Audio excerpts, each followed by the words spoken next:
This summer, in cities all across America, the same thing is happening in two places just a few blocks apart. In one, a brand new stadium fills with tens of thousands of fans, lights blazing, the whole world watching, as the biggest sporting event on earth comes to the United States. In the other, on a sidewalk a short walk away, the people who slept there last week are gone. Not housed, just gone. Cleared out before the cameras arrived. Here's the number that connects those two scenes, and it should stop you cold. To host this tournament, America is spending billions of dollars, not on housing, on stadiums, on security, on making its cities look flawless for a month. And at that very same moment, in those very same cities, people who live in cars and tents are being swept out of sight so the visitors don't have to see them. Billions found instantly for the show. Nothing, somehow, for the people sleeping in the parking lots behind it. This isn't really a story about soccer, and it isn't about the fans who didn't ask for any of this. It's about what a country quietly reveals about itself the moment the whole world is suddenly watching. Because the World Cup didn't create America's housing crisis. It did something almost more damning than that. It revealed exactly how much money and how much will was there the entire time, the second the motivation was finally right. And by the end of this, you'll understand what these cities are doing to their most vulnerable people to look clean for the cameras, and what it tells you about every other year when nobody's watching at all. Because the money was never really the problem. And what happened the moment that became obvious is the part almost nobody wants to talk about. Let's clear up the way most people picture an event like this, because it's the picture that hides what's really going on. When you hear that the World Cup is coming to America, you think celebration, a boost. Fans in the streets, money pouring into the city, a party the whole country gets to throw. And for a lot of people, that's exactly what it is. But for the people living on the sidewalks and in the vehicles of those host cities, the tournament arrived as something very different. It arrived as an eviction notice, because a city that has decided to look perfect for the world has to do something about the people its prosperity left behind, and the fastest, cheapest thing to do with them is to make them disappear. So the tournament isn't only coming to these cities. In a very real way, it's clearing them. That's not a celebration for everyone. For the most vulnerable people in town, it's the moment the sweeping starts. Here's why that matters. Because how a country treats its weakest people when it's trying to impress everyone tells you exactly what it actually values. So let's talk about the money first, because the scale of it is the whole point. Hosting this tournament is costing the United States more than $5 billion, and across all of North America, the figure climbs past $12 billion. The federal government alone put over $1 billion into security, including hundreds of millions handed directly to the 11 American host cities to beef up policing and emergency response around the venues. Individual cities are spending staggering sums. Los Angeles is looking at close to $600 million once you count security, transportation, and staffing. The New York and New Jersey area hosting the final is spending around $500 million. Most host cities are laying out somewhere between $100 and $200 million each. And on top of the direct spending, some states quietly gave up tens of millions of dollars in taxes they chose not to collect just to meet the demands of hosting. Now sit with the speed of that. All of that money, billions of it, was found, approved, and spent fast for a sporting event that lasts 39 days. Nobody stood up and said there wasn't enough. Nobody said the budget wouldn't allow it. The money simply appeared because the country had decided this mattered. Remember that, because it's the fact the rest of this story turns on. And here's what makes the spending sting even more once you follow where it goes. The global organization that runs this tournament keeps the lion's share of the money it generates, the broadcasting deals, the sponsorships, the ticket sales, billions of dollars flowing quietly upward to a body that answers to no city. The host cities and the taxpayers who live in them absorb the costs, the security, the infrastructure, the cleanup, and see only a fraction of the reward come back.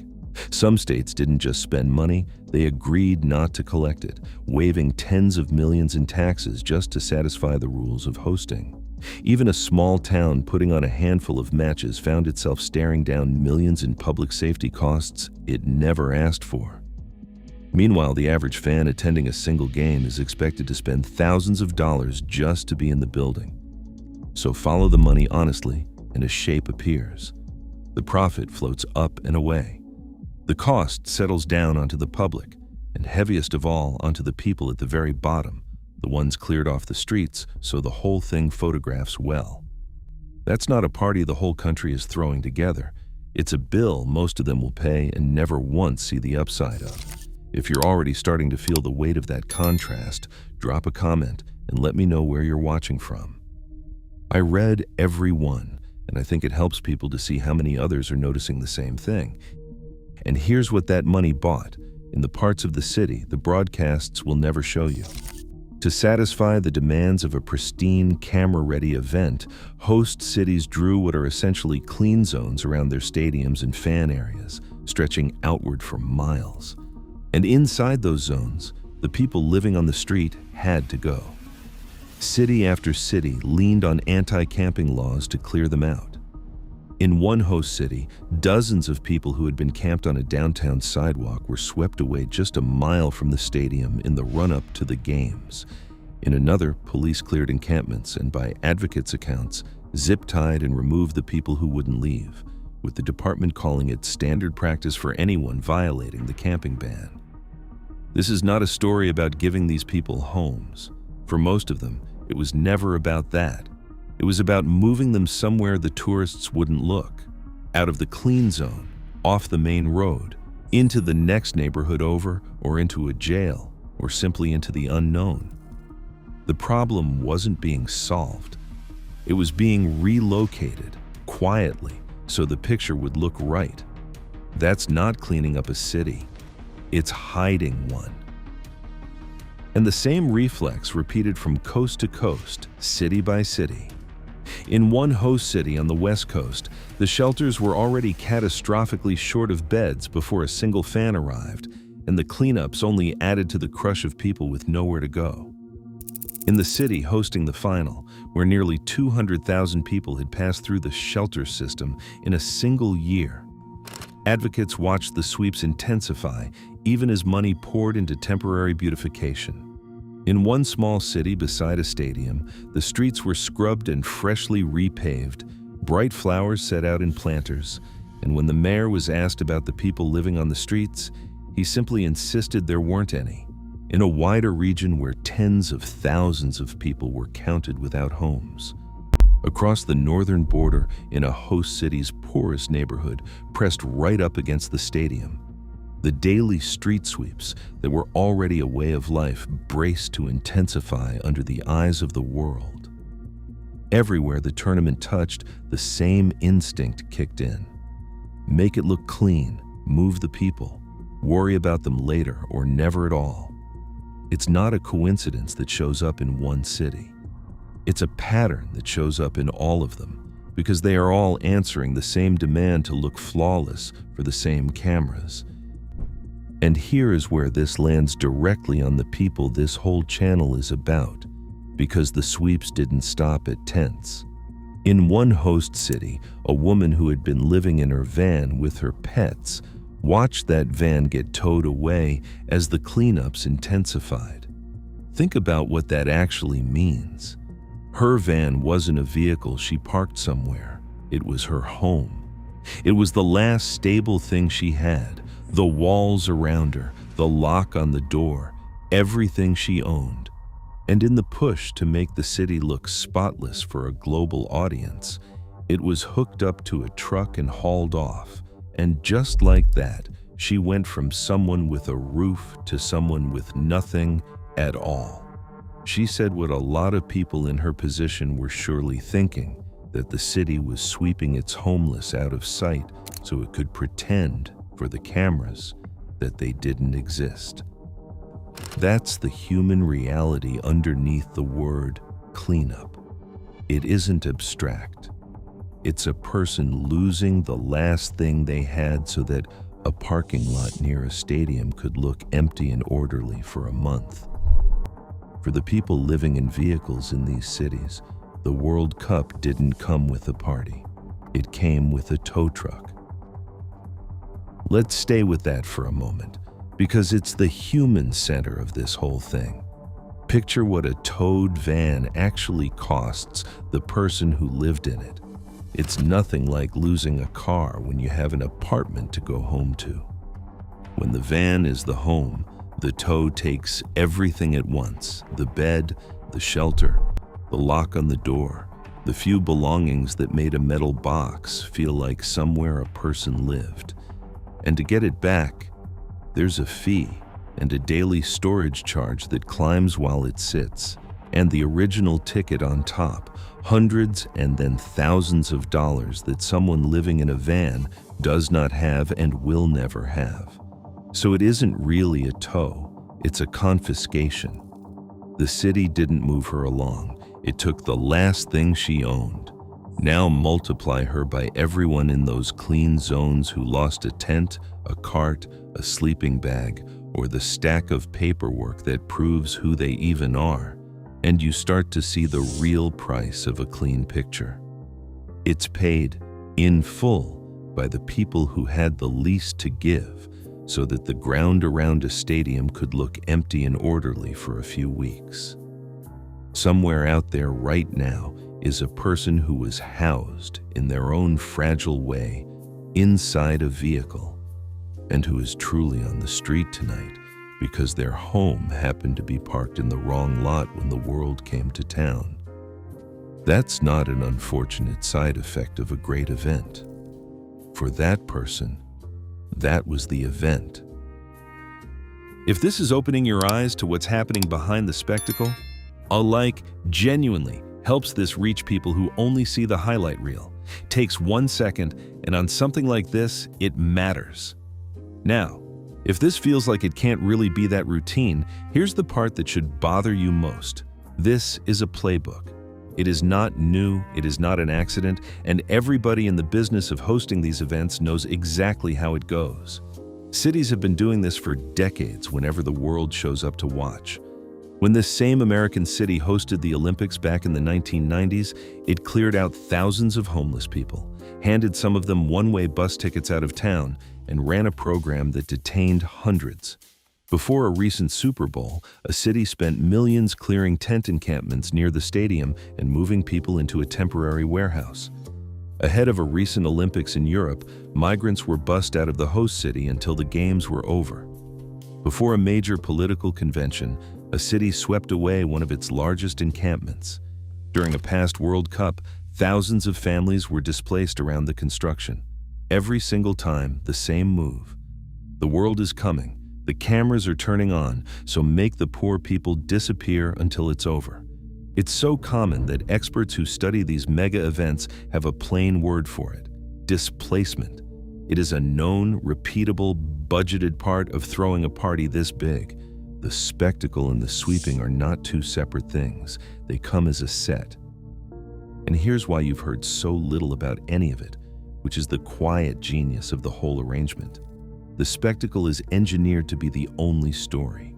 The billions in production, the security, the round-the-clock broadcasts, all of it exists to fill the frame completely, to make the tournament so bright and so loud that there's no room left in the picture for anything else.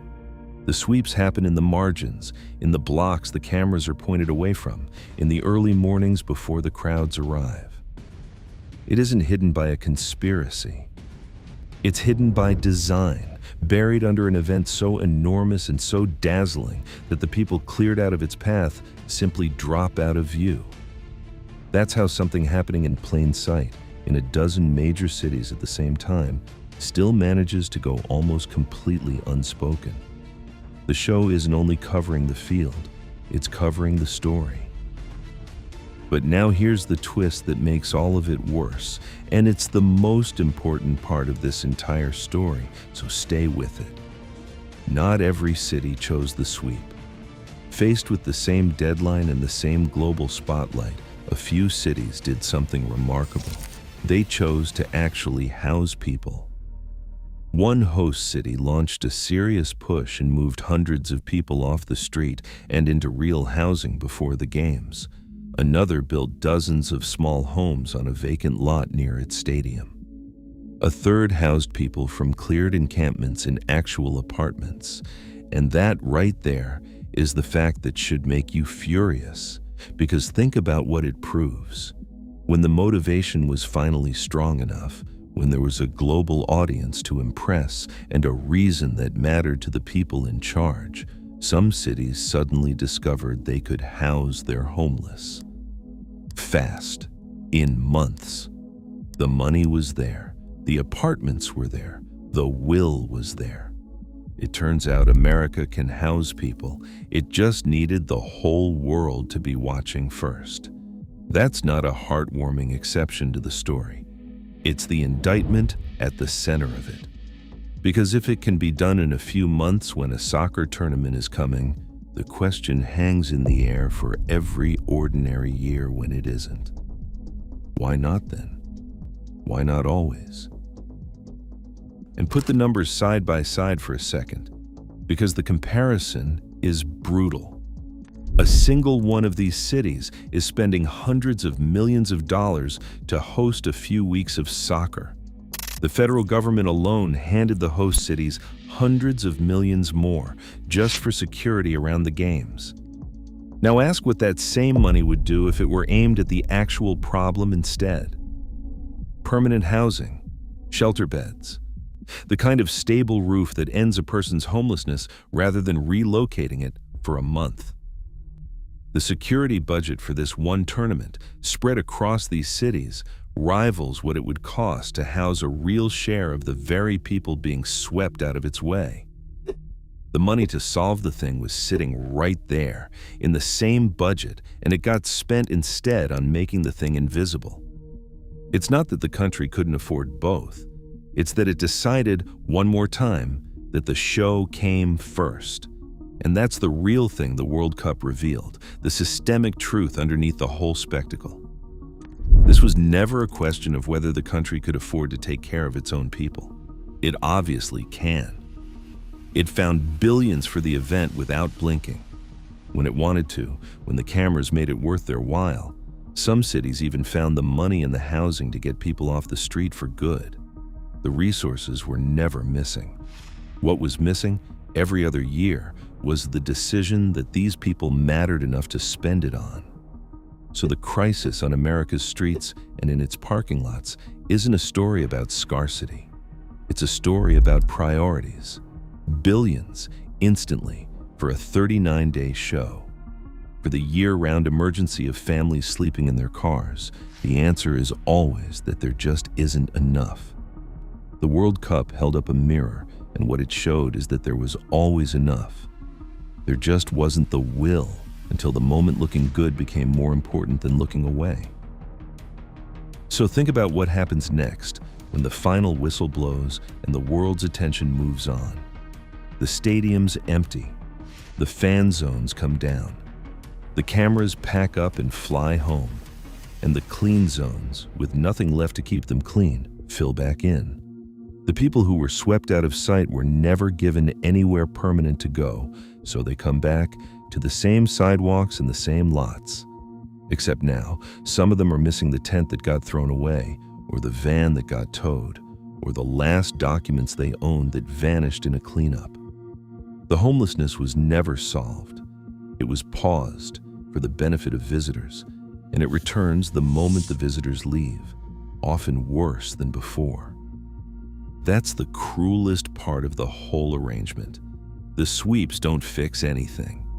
They just hide the problem long enough to get through the event, at the direct expense of the people who could least afford to lose what little the cleanup took from them.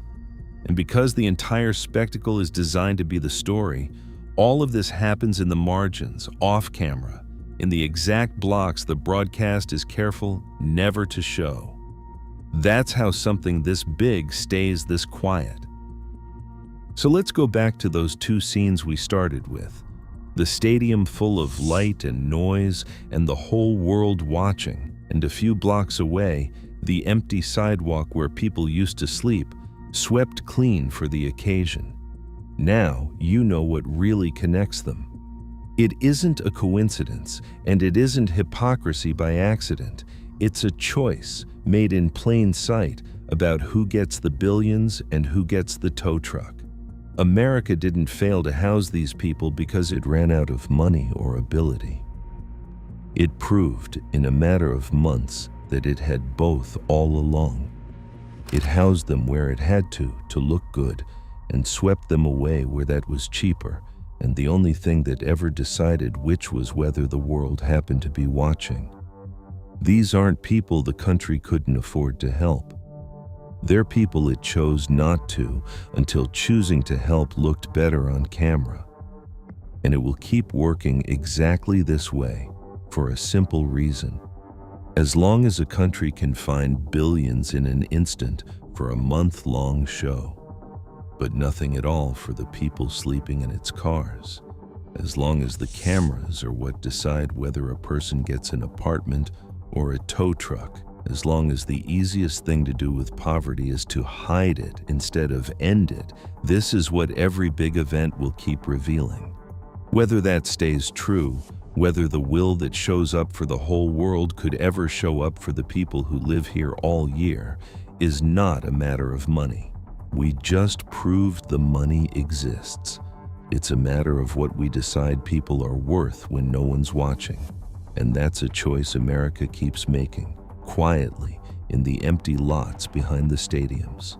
So I'll leave you with the honest question, the one worth sitting with while the games play on. If your city could find the money and the housing in a matter of months to clear its streets for a soccer tournament, what does it say? That it never found them for you or for your neighbors in all the years before? Drop your answer below. I read everyone.